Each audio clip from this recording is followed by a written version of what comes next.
Vasco da Gama também uma partida definida praticamente no último lance com o gol do Felipe Coutinho.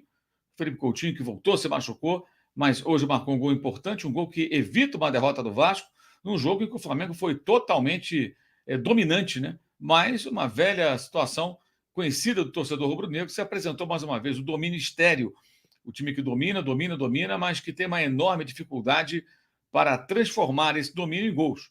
E aí o que acontece? Em algum momento ele acaba sofrendo o gol. E foi o que aconteceu. Sofreu o gol de empate, não liquidou o jogo, poderia ter aberto o placar ainda no primeiro tempo, não foi capaz, e aí acabou sendo castigado com esse gol do Felipe Coutinho no final. O Flamengo foi melhor, jogou uma partida boa até, sente muita falta, evidentemente, do Pedro, que é referência, viu aí boas estreias do Gonzalo Plata e também do Alexandre, os dois fizeram partida bem interessante, mas bolas nas traves, né? O Vasco mandou uma na trave também, mas estava impedido o DVD. Mas teve bola na trave do Bruno Henrique, teve bola na trave do Léo Ortiz, teve chance clara de gol no primeiro tempo, não aproveitada na defesa do Léo Jardim, na cabeçada do Eric Pulgar. Ou seja, o Flamengo dominou o jogo, criou alguma chance, não transformou em gol. E é claro que aqui na live veremos aí gente reclamando do Tite e tudo mais, como se o Tite tivesse responsabilidade nisso. O Tite já foi o culpado, digamos assim, em alguns jogos, como na derrota para o Botafogo, mexeu muito mal no time no segundo tempo. Mas hoje, convenhamos, né? O Arrascaeta entrou no lugar do Luiz Araújo, que saiu machucado, participou do primeiro gol, saiu no momento específico, porque não teria condições de jogar todo o tempo que restava ainda, né? Tem um jogo de quinta-feira com o Peñarol. O Gerson, que para mim até deveria ser poupado já pelo desgaste, jogou bela partida e fez o gol do Flamengo. Os dois estreantes foram bem. A entrada do Wesley foi importante. Ele participou do início da jogada do gol que abriu o placar. O Varela fazia um bom jogo, mas não tem o ímpeto ofensivo do jovem lateral, que fez a jogada, o início da jogada para o passe do Arrascaeta e o gol marcado pelo Gerson. O Flamengo teve virtudes. Não acho que o técnico tenha responsabilidade num erro do Léo Pereira, a falta de concentração, a defesa ficou toda desorganizada, e o Everton Cardoso, o garoto, inexperiente, foi tão elogiado no jogo contra o Bahia, não fez a falta na origem do lance, no Ryan, né? Quando arrancou ali para tentar a jogada que resultou no gol do Vasco, a defesa do Flamengo totalmente aberta, o Fabrício Bruno não tenta interceptar o cruzamento do Pulga Rodrigues, apenas observa, o Alexandre permite a antecipação do Felipe Coutinho, e o Vasco empata o jogo, mesmo sendo dominado a maior parte do tempo. O Vasco tinha dificuldade para sair jogando, o Vasco não conseguia dar sequência à jogada, o Flamengo interceptava, iniciava novos ataques, o jogo foi praticamente todo ele assim, mas isso não importa depois do resultado de 1-1. Um time que domina, ele tem que transformar as chances em gol. E esse problema não nasceu com o Tite. Ele vem lá do tempo do Jorge Jesus, lá do tempo da Abel Braga. O Flamengo tem esse defeito grave. E aí você vê algumas situações, como, por exemplo, eu torço muito pelo Carlinhos, mas falei essa semana sobre a dificuldade dele, técnica.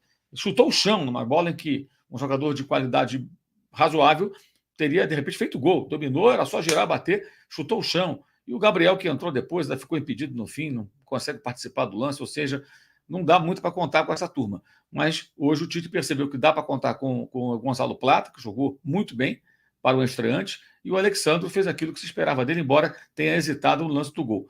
É uma atuação boa para um técnico, para um jogador que está muito tempo sem jogar, mais de 2 meses, né? Mas a experiência, a qualidade dele ficou bem claro. Me desculpem, se você vier aqui falar que a culpa é do Tite, com todo respeito, eu não tenho que ouvir esse tipo de bobagem. Quando o técnico vai mal, a gente critica o técnico.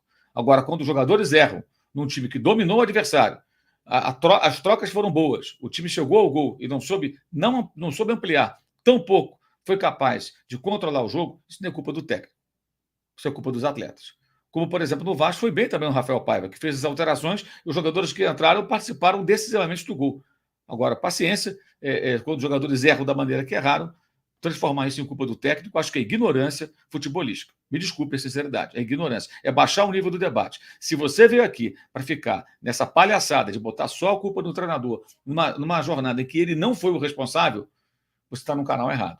Se você procurar aí no YouTube, você vai encontrar canais onde as pessoas vão estar xingando o técnico, pedindo a cabeça, dando chilique, porque não sabem fazer outra coisa, porque não conseguem, na minha visão, enxergar o futebol como ele é. E aqui a gente tenta fazer isso de uma maneira com equilíbrio, e não com palhaçada. Aqui não é um canal para esse tipo de bafo histérico, né? Então, não vou encontrar eco aqui, não vou ler mensagem com palhaçada, com esse tipo de coisa. Pode picar a mula para outro lugar, a audiência é importante, Mas o nível do debate aqui, para mim, é mais importante do que isso, porque eu primo pela qualidade aqui no canal. Agora, botar a culpa no técnico por conta da pataquada, Léo Pereira errando, o Everton Cardoso, que tinha acabado de entrar, não fez a falta.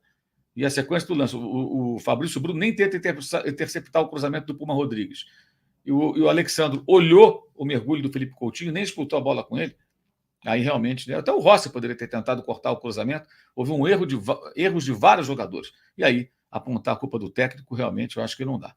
Né? Aliás, o garoto foi bem no meio de semana, hoje errou, acontece. O Léo Pereira, já vi na rede social aí, com colar de joias, brilhantes, sei lá o quê, errou na origem do lance. Né? Quer dizer, é o que dá. Então, é preciso entender um pouquinho o que está acontecendo, é preciso ter o mínimo de bom senso. Né? Não dá para ficar berrando aqui, gritando. Não vai ter isso aqui, gente. Fora Tite, não sei o quê. Realmente, eu acho que aí é muito desconhecimento do que é o futebol.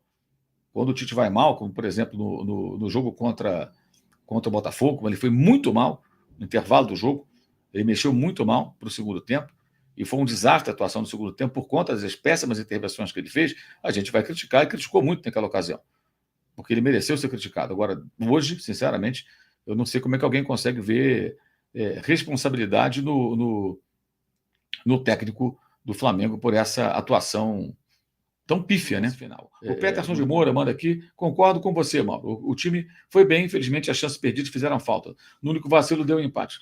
O Vasco veio para perder de pouco, saíram com empate, estão comemorando. O Vasco comemorou porque foi amplamente dominado, mas não adianta dominar, né? E você não aproveitar as chances. Márcio Santos, Tite não, né? Viram outro jogo? O Gilson Penha, o Gabigol fingiu lesão e não correu na bola. E o Edu Júnior elogiando o Alexandre, comparando ao nível do Felipe Luiz. O Enoque das Neves muito erra em teimar com Carlinhos e Gabriel. Mas vai botar quem, né? Não tem outro. Os atacantes são eles. Né? O Jorge Melo concorda com o meu comentário inicial. O Leonardo Santos fala que foi broxante, porque o time jogou bem. Jogou uma boa partida, sem dúvida.